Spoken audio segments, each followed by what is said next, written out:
amarás el olor en el fuego más sagrado de hoy y buscarás el amor en un rostro ciego de lo que ya no sos y quemarás el rencor en el fuego de un infierno precor y buscarás esa voz que te recuerde para siempre quién sos. Y eso es así, ya lo verás.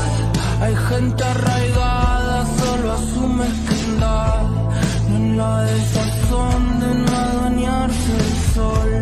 Perdieron